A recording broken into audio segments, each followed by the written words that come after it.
Hello friends, मैं बद्री मुटकुए आपका स्वागत करता हूं आपके अपने एग्री मंत्र चैनल पे changing the way of thinking. जो लोग चैनल पे नए जुड़े हैं वो सब्सक्राइब करें और बेल आइकन पे क्लिक करें ताकि आपको एग्रीकल्चर एग्ज़ाम रिलेटेड इन्फॉर्मेशन मिलती रहे। दोस्तों, आज का हमारा सेशन बहुत ही इम्पॉर्टेंट है, तो वीडियो को शुरू से लेकर एंड तक ज़रूर देखें। तो चलिए दोस्तों, शुरू करते हैं आज का सेशन। आज के सेशन में हम डिस्कस करने वाले हैं जेनेटिक्स एंड प्लांट ब्रीडिंग के वन लाइनर। देन उसके बाद हम डिस्कस करेंगे सीड टेक्नोलॉजी के वन लाइनर, और उसके बाद हम डिस्कस करेंगे प्लांट फिजियोलॉजी के वन लाइनर। ठीक है, चलिए दोस्तों स्टार्ट करते हैं। The term derived from Greek word gene means to become और टू ग्रो। ये जेनेटिक्स का डेफिनेशन है, exam point of view important है। The term genetics was coined bye Bateson. जो जेनेटिक्स का टर्म है वो बैटसन साइंटिस्ट ने कॉइन किया था। Then the transmission of characters from parents to their offspring, उसे हम हेरिडिटी कहते हैं। दोस्तों देखिए, आपका यूपीपीसी का सिलेबस में सबसे पहला जेनेटिक्स एंड प्लांट ब्रीडिंग में पॉइंट है हेरिडिटी एंड वेरिएशन। तो इसके ऊपर हमें एग्जाम में क्वेश्चन आ सकते हैं। तो हेरिडिटी मतलब क्या है? The transmission of character from parents to their offspring. जो कैरेक्टर है, फॉर एग्जांपल गन्ने का हाइट, समझो 5 से 6 फुट गन्ने का हाइट है, तो वो जो ट्रांसफ़र होगा, ठीक है, जो सीड रहेगा कौन से भी प्लांट का, सोयाबीन का सीड पकड़ लो आप, देन वीट का, तो वीट की हाइट एक फिक्स होती है, तो वो ट्रांसफ़र होगी height of wheat. Then seed colour, गेहूँ का कलर, देन उसके बाद सोयाबीन का कलर, एक फिक्स उसका कलर होता है, ठीक है। तो वो जो ट्रांसफ़र रहेगा वो कैरेक्टर, पर्टिकुलर कैरेक्टर है, height of plant, seed colour, then उसके ऊपर सीड साइज, सीड का अलग अलग वेरिएशन है, व्रिंकल टाइप का सीड है, राउंड सीड है, तो ये कैरेक्टर हो गया। ये कैरेक्टर जैसे आपके प्लांट से ट्रांसफ़र होता है नेक्स्ट जनरेशन में, उसे हम हेरिडिटी कहते हैं। उसके ऊपर who is called as father of genetics? G J Mendel. ये बहुत ही इम्पॉर्टेंट है, फाउंडेशन उन्होंने रखा था जेनेटिक्स का, तो इसलिए उनको फादर ऑफ जेनेटिक्स कहते हैं, जॉर्ज जी मेंडल को। देन उसके बाद आता है वेरिएशन, डिफरेंस इन ट्रेट्स और characters transmitted from generation to generation. ठीक है, एक कैरेक्टर है आपका, फॉर एग्जांपल वीट का हाइट का, आप कौन से भी गेहूं के खेत में जाइए तो उसमें वेरिएशन आता है। एक फिक्स 90% पॉपुलेशन जो आपका वीट का हाइट का रहता है वो सेम रहता है, लेकिन उसमें कुछ 5-10% ऐसे प्लांट रहते हैं जिनका हाइट नॉर्मल से ज़्यादा होता है। This is called as variation. वो हो गया आपका वेरिएशन। तो जब प्लांट ब्रीडिंग में जब नया वैरायटी डेवलप करते हैं, तो अगर आपका प्लांट का हाइट आपको ज़्यादा चाहिए नॉर्मल वीट से, तो वो जो 5 से 10% जो ज़्यादा हाइट वाले वीट रहेंगे उसको हम सेलेक्ट करेंगे। This is called as variation. कुछ अलग है उसमें।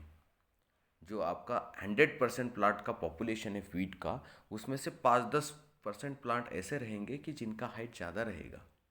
This is called as variation. Then उसके बाद हम डिस्कस करेंगे राइस। राइस का क्रोमोसोम नंबर क्या है? राइस का क्रोमोसोम नंबर है 2n=24। 2n क्यों लिखा है इसमें? Somatic cell. Two types of cells are present in plant, somatic cell और गैमेटिक सेल। सोमैटिक सेल मतलब कि जो जो प्लांट्स में आपका मल्टीप्लिकेशन होता है ग्रोथ के लिए, उसे कहते हैं सोमैटिक सेल। गैमेटिक सेल कहाँ प्रेजेंट रहेंगे? जो आपका फ्लावर्स रहेगा वहाँ पे रहेंगे आपकी gametic cells. Anther, ovule, this is called as gametic cell. इसके अलावा जो भी प्लांट में आपके सेल रहेंगे विदाउट सेक्सुअल ऑर्गन, वो आपके सब सोमैटिक सेल हो गए। तो राइस का साइंटिफिक नेम है ओराइजा सटाइवा।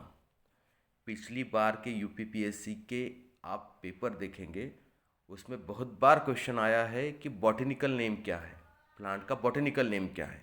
तो आपको बॉटनिकल नेम ध्यान रखना है। राइस का बॉटनिकल नेम है ओराइजा सटाइवा।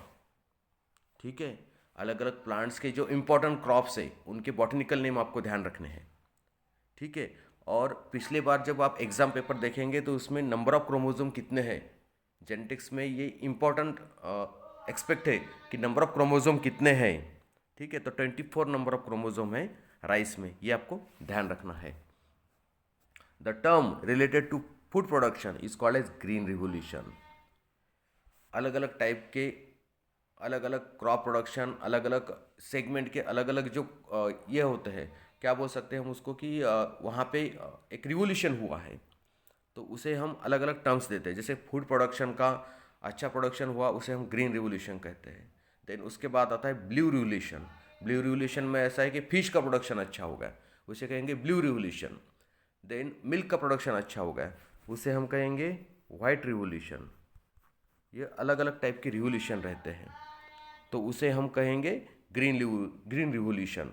इसके ऊपर भी प्रीवियस एग्जाम में क्वेश्चन आ चुके हैं, तो आपको इसको ध्यान से पढ़ना है कि the term related to food production is called as green revolution.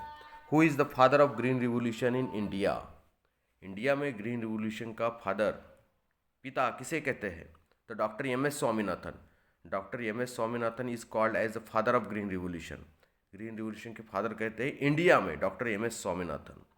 अगर आपको the father of green revolution ऐसा खाली क्वेश्चन आता है तो आपको नॉर्मन बोरलॉग लिखना है। He is a Mexican scientist. उन्होंने फीड की वैरायटी डेवलप की है नॉरिन 10 नाम का जीन इंट्रोड्यूस करके। जीन के ऊपर भी हम आगे पढ़ेंगे, what is the gene. Gene के ऊपर भी प्रीवियस एग्जाम पेपर में क्वेश्चन आया है, तो उसकी भी हम पढ़ाई करेंगे। तो आपको father of green revolution in India अगर क्वेश्चन आता है तो आपको लिखना है डॉक्टर एम एस स्वामीनाथन। ठीक है। तो chromosome number of sugarcane. Sugarcane का क्रोमोजोम नंबर क्या है? तो शुगर केन का क्रोमोजोम नंबर है 80। ठीक है। शुगर केन का बॉटनिकल नेम क्या है? Saccharum ऑपिसिनियारम। Saccharum ऑपिसिनियारम।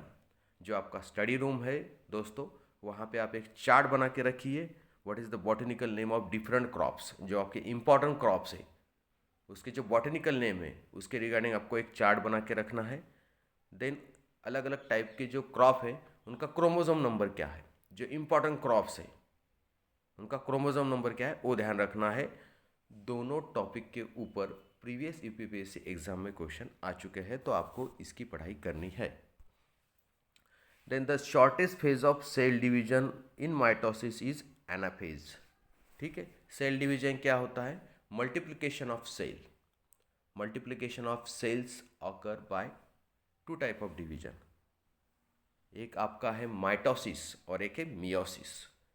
Mitosis cell division exam point of view important है, इसके ऊपर क्वेश्चन आ चुके हैं। Shortest phase of cell division in mitosis is anaphase. Different type of cell division है, माइटोसिस एंड मियोसिस दो टाइप के हैं।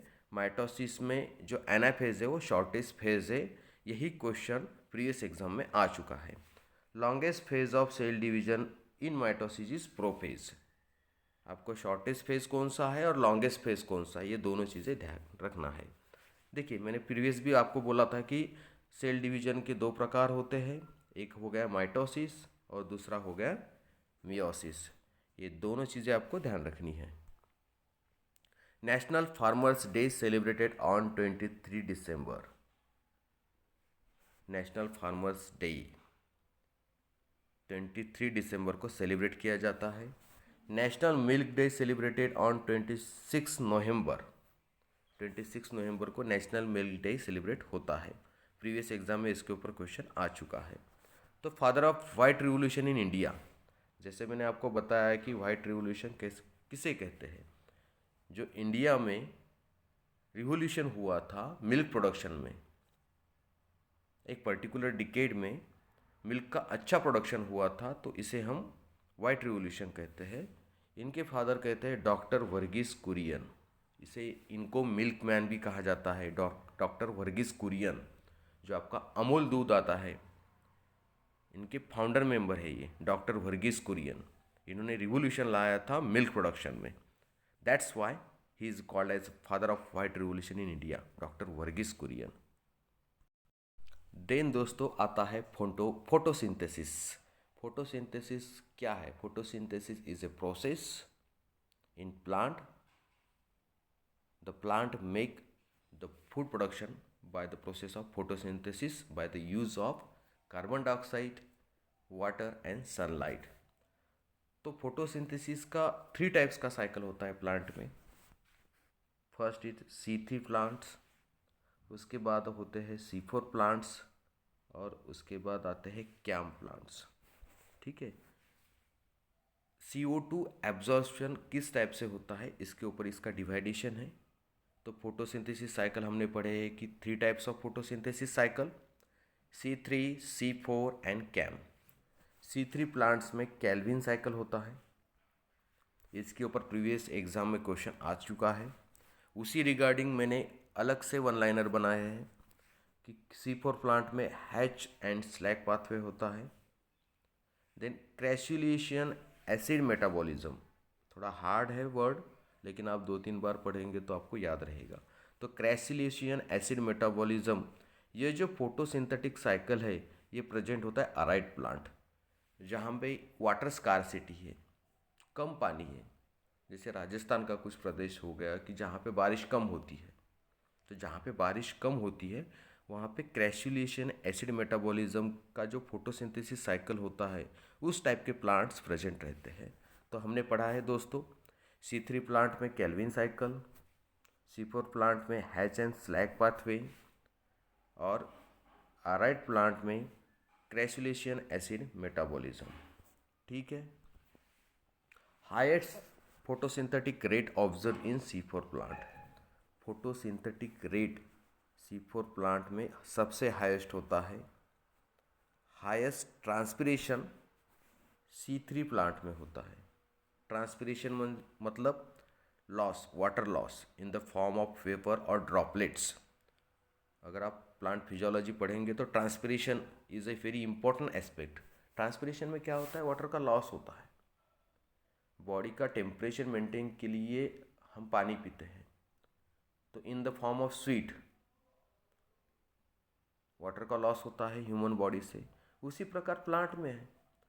प्लांट में जब धूप पड़ती है प्लांट के ऊपर, तो प्लांट का टेम्परेचर मेंटेन होना चाहिए, उसका मेटाबॉलिज्म प्रॉपर होना चाहिए, इसलिए ट्रांसपिरेशन होता है, वाटर लॉस वाटर वेपर के फॉर्म में। ठीक है, वाटर यूज इफिशिएंसी ये सबसे ज़्यादा हमारे कैम प्लांट में होती है, क्योंकि वहाँ पे पानी कम होता है। कैक्टस प्लांट वगैरह देखे होंगे आपने, जहाँ पे पानी कम होता है वहाँ पे कैम प्लांट्स रहते हैं। वहाँ पे वाटर यूज इफिशिएंसी अच्छा होना चाहिए क्योंकि पानी ही कम है। ठीक है, चलिए नेक्स्ट स्लाइड की तरफ बढ़ते हैं। Orthodox seeds. Orthodox seeds, seed that won't lose their viability at low moisture and temperature. ये टेम्परेचर का थोड़ा स्पेलिंग गलत हो गया है, ये आप ध्यान से पढ़ लीजिए। ठीक है, ऑर्थोडॉक्स सीड, ऑर्थोडॉक्स सीड हम कहते हैं ऐसा सीड जिसकी वायबिलिटी लो मॉइस्चर और लो टेम्परेचर में लॉस्ट होती नहीं है, उसे हम ऑर्थोडॉक्स सीड कहते हैं। प्रीवियस एग्जाम में इसके ऊपर क्वेश्चन आ चुका है, इसलिए मैंने यहाँ पे वन लाइनर इंक्लूड किया है। इसके एग्जाम्पल आप ध्यान रखिए, सीड्स ऑफ सीरियल्स। सीरियल्स कौन से होते हैं, वीट, देन आपका वीट के बाद आ गया आपका वीट, राइस, ये दो आपके सीड्स है, सीरियल्स के सीड्स है। ज्वार, ये आपके सब सीरियल्स हो गए। Seed that lose their viability at low moisture and low temperature, जैसे उसे कहते हैं रिकैल्सिट्रेंट सीड, जैसे कि उसका मॉइस्चर कम हो गया सीड का। जैसे मैंगो, मैंगो का आप देखेंगे सीड अगर उसका लो टेम्परेचर हो गया, अगर लो मॉइस्चर उसमें है तो वायबल नहीं है, वो ग्रो नहीं हो पाता है। कोकोनट सीड का भी वैसा ही है, आपका जो कोकोनट होता है वही उसका सीड है, अगर उसमें मॉइस्चर कम हो गया तो दे कांट ग्रो। ठीक है, तो इसकी वजह से रिकैल्सिट्रेंट सीड उन्हें कहते हैं कि seed that lose their viability and low moisture and low temperature. ठीक है, the seed produce by the originating plant breeder and 100% pure, उसे हम न्यूक्लियस सीड कहते हैं। देखिए अलग अलग टाइप के सीड रहते हैं। ठीक है, जैसे सीड डेवलपमेंट प्रोग्राम रहता है, सीड डेवलपमेंट प्रोग्राम में सबसे पहले आता है न्यूक्लियस सीड। न्यूक्लियस सीड के बाद आता है ब्रीडर सीड, ब्रीडर सीड के बाद आता है फाउंडेशन सीड, और उसके बाद आता है सर्टिफाइड सीड। न्यूक्लियस सीड मतलब 100% प्योर होता है, जो ब्रीडर ने प्रोड्यूस किया है 100% प्योर है। उसको लगाने के बाद जो सीड तैयार होता है वो होता है breeder seed, strictly supervision of breeder. जो साइंटिस्ट है उनके अंडर सुपरविजन में ये ब्रीडर सीड का प्रोडक्शन होता है। तो उसका जो बैक का टैग रहेगा ये आपको ध्यान रखना है, गोल्डन येलो कलर का टैग रहता है। Golden yellow colour tag use for breeder seed. Mother seed किसे कहते हैं? फाउंडेशन सीड को मदर सीड कहते हैं। नेशनल सीड कॉरपोरेशन, ये आपका सिलेबस का पार्ट है। डिफरेंट जो नेशनल सीड कॉरपोरेशन, एक देश का नेशनल सीड कॉरपोरेशन है, उसके अंडर जो सीड सर्टिफिकेशन एजेंसी है स्टेट की, वो काम करती है। तो मदर सीड को फाउंडेशन सीड भी कहा जाता है, क्योंकि उससे सर्टिफाइड सीड बनता है, जिसके बाद फार्मर उसे लगा सकते हैं। White colour tag use for foundation seed. Foundation seed को वाइट कलर का टैग होता है। पर्पल कलर का tag use for the registered seed, ठीक है। Blue colour tag is used for certified seed. Certified seed को ब्लू कलर का tag होता है। फार्मर जो यूज़ करते हैं वो सर्टिफाइड सीड होता है, उसको ब्लू कलर का टैग रहता है। अगर आप सीड का बैग मार्केट से परचेस करते हैं तो उसके ऊपर नॉर्मली ब्लू कलर का टैग रहता है। तो this is called as a certified seed, इसका मतलब उसे सर्टिफाइड सीड कहते हैं। नेशनल सीड कॉरपोरेशन का इस्टेब्लिशमेंट 1963 में हुआ था। Self pollination crops are wheat, rice, soybean, tomato, citrus, curry leaf. Curry leaf के ऊपर प्रीवियस एग्जाम में क्वेश्चन आ चुका है। तो सेल्फ पॉलिनेशन क्रॉप्स कौन से हैं? व्हीट है, राइस है, सोयाबीन है, टोमेटो है, सिट्रस है, करी लीफ है। क्रॉस पॉलिनेटेड क्रॉप कौन से हैं?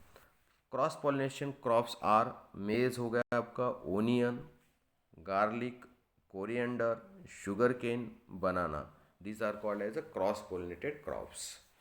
Often cross pollinated crops किसे कहते हैं? ज्वार है उसका एग्जाम्पल, कॉटन है, रेड ग्राम है, जूट है, सैफ्लावर है और ट्रिटिकेल है। ये मैन मेड सीरियल है ट्रिटिकेल, आपको ध्यान रखना है। ये क्रॉस किया था इंडिविजुअली अलग अलग स्पेसीज का, दो स्पेसीज का, व्हीट और राय का क्रॉस करके ये ट्रिटिकेल बनाया था। ऑफन क्रॉस पॉलिनेटेड क्रॉस मतलब नॉर्मली सेल्फ पॉलिनेटेड क्रॉप्स रहते हैं, लेकिन बहुत बार उसमें क्रॉस पॉलिनेशन भी होता है ओकेजनली, उसे हम ऑफन क्रॉस पॉलिनेटेड क्रॉप्स कहते हैं। Unit of inheritance located at a fix position on chromosome, इनको हम जीन कहते हैं, ठीक है। ये आपका क्रोमोसोम है। फॉर एग्जांपल अलग अलग टाइप के अलग अलग कैरेक्टर के लिए अलग अलग जीन रहेंगे आपके क्रोमोसोम के ऊपर। तो यूनिट हो गया इनहेरिटेंस का। इनहेरिटेंस का यूनिट है जो डिफरेंट डिफरेंट लोकस पे रहते हैं, उसे हम जीन कहते हैं। All genetic material of an organism is called as genome. देखिए दोस्तों, जीन के ऊपर क्वेश्चन आ चुका है, उसमें ऑब्जेक्टिव जीनोम भी था और लोकस भी था, इसलिए मैंने वो दोनों वन लाइनर क्वेश्चन कवर किए हैं। All genetic material of an organism जिसे हम जीनोम कहते हैं। Location of a specific gene on A chromosome उसे हम लोकस कहेंगे। स्पेसिफिक पोजीशन रहता है, स्पेसिफिक लोकेशन रहता है अलग अलग जीन का। जैसे ये जीन हो गया आपका हाइट ऑफ प्लांट, ये जीन हो गया सीड कलर के लिए, ये हो गया पॉड साइज। तो अलग अलग लोकेशन रहेंगे अलग अलग जीन के, लेकिन स्पेसिफिक लोकेशन रहता है, उसे हम लोकस कहते हैं। साइंटिफिक नेम ऑफ व्हीट, अलग अलग प्लांट के साइंटिफिक नेम एग्जाम में नॉर्मली आते हैं। Scientific name of wheat Triticum aestivum, सबसे इम्पोर्टेंट एग्जाम्पल है ये, एग्जाम्पल नहीं बोल सकते हम, साइंटिफिक नेम है ट्रिटिकम एस्टिवम। व्हीट में नॉर्मली 4 टाइप्स ऑफ स्पेसीज रहते हैं। दिस ट्रिटिकम ये हो गया जीनस, एस्टियम ये हो गया स्पेसीज। तो ट्रिटिकम एस्टिवम ये कॉमन है व्हीट, जिसे हम ट्रिटिकम एस्टिवम कहते हैं। उसके अलावा triticum sphaerococcum, triticum durum and triticum dicoccum, ऐसे 4 टाइप के स्पेसीज है व्हीट में। साइंटिफिक नेम ऑफ मेज जिसे हम जिया मेज कहते हैं, ठीक है। Scientific name of maize, scientific का स्पेलिंग थोड़ा गलत है तो हम उसे करेक्ट करेंगे। Scientific name of safflower carthamus tinctorius, carthamus tinctorius safflower का साइंटिफिक नेम है। प्रीवियस एग्जाम में इसके ऊपर क्वेश्चन आ चुका है। थैंक यू दोस्तों, अगर आपको हमारे वीडियो अच्छे लग रहे हैं तो प्लीज़ लाइक कीजिए और ज़्यादा से ज़्यादा शेयर कीजिए। Thank you.